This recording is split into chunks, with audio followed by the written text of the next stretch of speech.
O dia começou com um dos momentos mais tensos do ano dentro do Supremo Tribunal Federal. E o protagonista, um ex-ministro que, nos últimos anos, tem virado uma figura central nas discussões sobre o papel do judiciário no Brasil, Aldo Rebelo. Ele foi ouvido como testemunha na investigação que apura a existência de uma suposta trama golpista envolvendo militares e aliados do ex-presidente Bolsonaro. Mas o depoimento não seguiu o roteiro esperado e o clima esquentou de forma inusitada. Aldo Rebelo, ex-deputado federal e antigo ministro da Defesa durante o governo Dilma Rousseff, estava lá para responder a perguntas da defesa do almirante Almir Garnier, um dos réus nesse processo. O advogado do almirante questionava se, em sua visão, o comando da Marinha teria condições reais de intervir politicamente em caso de tentativa de golpe. A resposta de Rebelo misturou conhecimento jurídico, análise política e até uma dose de ironia linguística. Ele lembrou que expressões como à disposição têm força de linguagem, mas não significam necessariamente adesão automática a ordens. Foi aí que o ministro Alexandre de Moraes, relator do caso, interrompeu. Com um tom visivelmente irritado, ele rebateu dizendo que Rebelo não tinha autoridade para interpretar a língua portuguesa naquele contexto e cobrou que ele se ativesse aos fatos.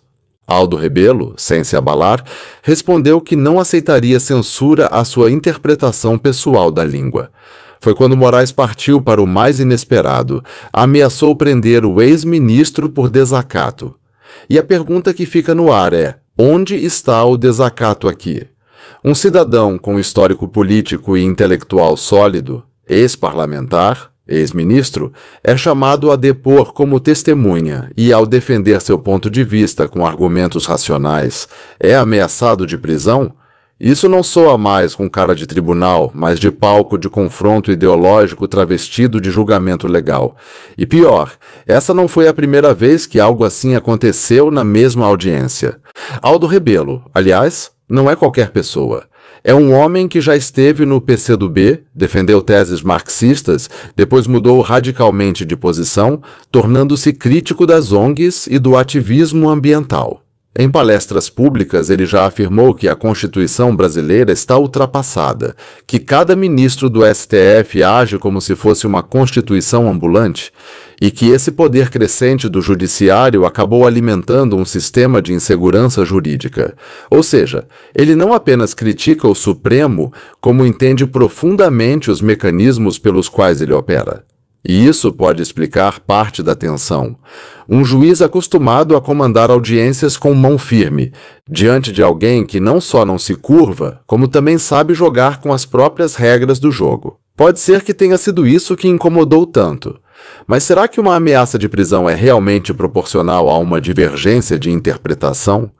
Não acredito que a democracia tenha sido ameaçada. Você imaginar que uma tentativa de golpe é preparada numa reunião ministerial, gravada, você não pode atribuir nenhum tipo de seriedade. Golpes militares envolvem operações secretas, reservadas, atores e protagonistas relevantes. Não tinha respaldo institucional, não tinha apoio diplomático, não tinha apoio político, não tinha apoio institucional, não tinha apoio social, não tinha apoio da mídia, da imprensa. Em 64 nós tivemos os grandes veículos, os grandes editorialistas. Não foi o submundo da mídia, nós tínhamos um Antônio Calado, um Carlos Heitor Coni, um Alberto Dines, os editoriais pedindo o golpe. Nós não tivemos essa situação se reproduzindo nesse episódio. Enquanto isso, o Procurador-Geral da República, Paulo Gonet, passou por um momento constrangedor logo após a tensão entre Moraes e Rebelo.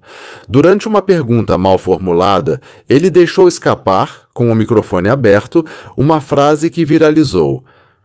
Fiz cagada. Foi hilário, sim, mas também revelador. Mostrou que, mesmo dentro do próprio Ministério Público, há reconhecimento de que nem tudo vai conforme planejado e que algumas estratégias usadas na condução do caso podem estar mais frágeis do que parecem. Tem uma série de truques ali. Um deles é um jogo de palavras. Por exemplo, uma dos indiciamentos, deixa eu achar aqui, liderança de organização criminosa armada. Eu pergunto aos senhores quantos presos, ou quem está preso por posse de arma dos 34? Nenhum, porque não existe arma. O que fez o seu Paulo Gonet? Usou a arma no genérico. Porque um carro na mão de um terrorista é uma arma. Um ferro de passar roupa eu uso para agredir alguém é uma arma. Então uma pedra é uma arma. Ele usou esse troço genérico, botou naquela porcaria das 272 páginas para dizer que o grupo é armado. Este é o truque amador que eles acham que nós não vamos enxergar. Paulo Gonet começa a peça de ficção. E outra, baseado em ilação e pressuposição, não na realidade factual. Não existe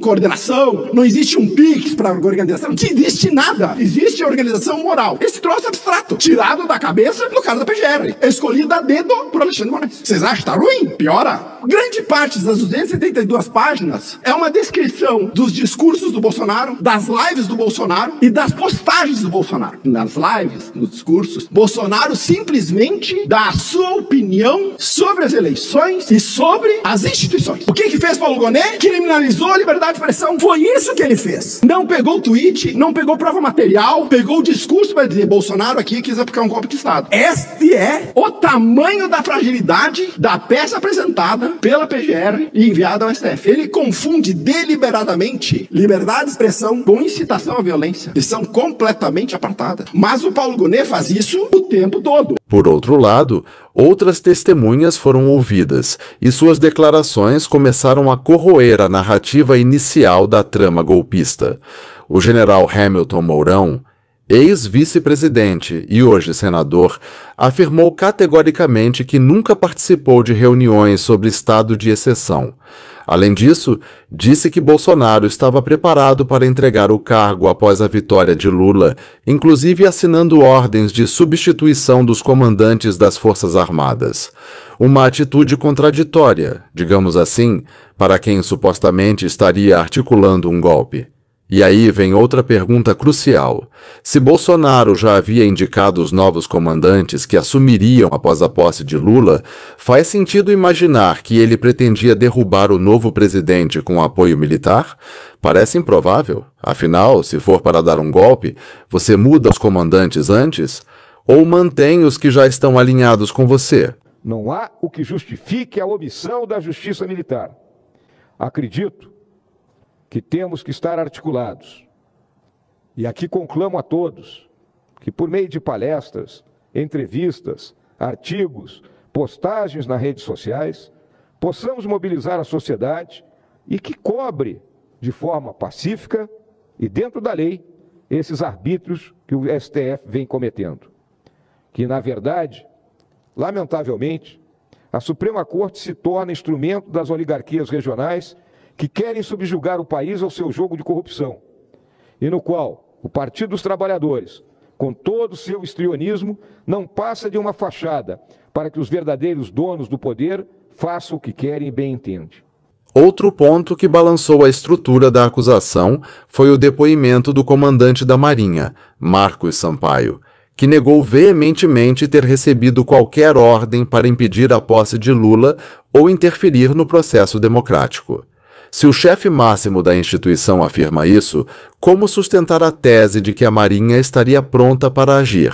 E ainda temos o caso do general Braga Neto, preso há meses sob acusações de interferência em investigações. Testemunhas relataram que ele estava jogando voleibol em Copacabana no dia 8 de janeiro, data dos ataques aos prédios do Congresso e do Supremo.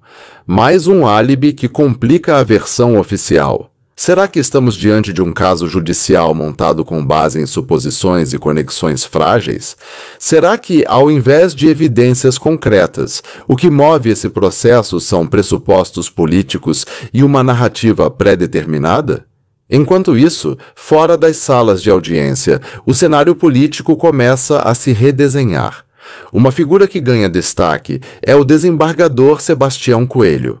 Até pouco tempo, era mais conhecido por suas posições firmes contra decisões do Supremo, inclusive criticando publicamente o que chama de excessos da Corte. Agora, ele decidiu entrar diretamente na arena política, filiou-se ao Partido Novo e deve disputar uma vaga no Senado pelo Distrito Federal em 2026. Coelho não é qualquer nome. Tem reputação de corajoso, íntegro e comprometido com a Constituição. E justamente por isso, muitos analistas veem nele uma alternativa importante para o parlamento, especialmente num momento em que o medo parece começar a tomar conta dos corredores do Supremo. Há boatos de que ministros estão preocupados com o futuro, especialmente com a possibilidade de o Senado ter maioria conservadora capaz de questionar mais duramente as ações do Judiciário. E aí surge mais uma questão. Será que o Supremo está mesmo com medo? Medo de perder influência? Medo de enfrentar um Congresso menos subserviente? Medo de ver seus membros responsabilizados por decisões polêmicas? Porque, se é isso que está acontecendo, então talvez o verdadeiro problema não seja o avanço da direita, mas a resistência de certos setores do judiciário em aceitar o limite real de seu poder. Falando em limites, os ventos internacionais também começam a soprar forte contra o Supremo. Estados Unidos cogitam incluir esposas de ministros em sanções ligadas à Lei Magnitsky por supostas irregularidades financeiras.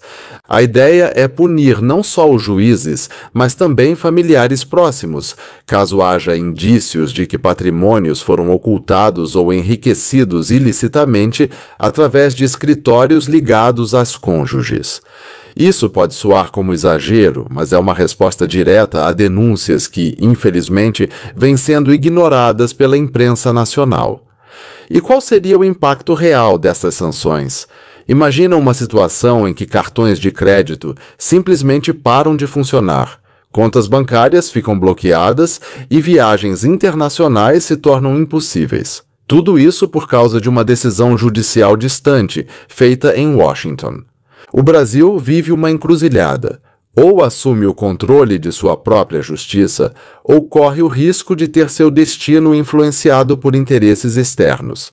I want to switch to Brazil, if I may. Mr. Secretary, as you're certainly aware, the alarming human rights decline in Brazil. We've seen pervasive censorship, political persecution targeting the entire opposition, including journalists and ordinary citizens. What they're now doing is an imminent politically motivated imprisonment of former President Bolsonaro. This crackdown is extended beyond Brazil's borders, impacting individuals on U.S. soil.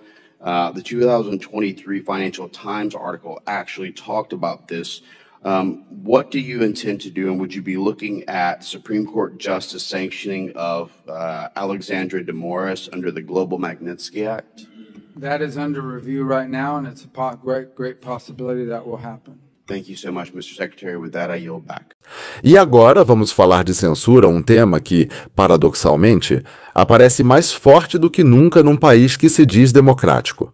Recentemente, uma jornalista gaúcha foi condenada a pagar R$600 mil por publicar dados oficiais sobre remuneração de desembargadores. Ela usou informações do CNJ, obtidas por meio da Lei de Acesso à Informação, e mostrou que alguns magistrados recebiam valores acima do teto constitucional com o uso de penduricalhos.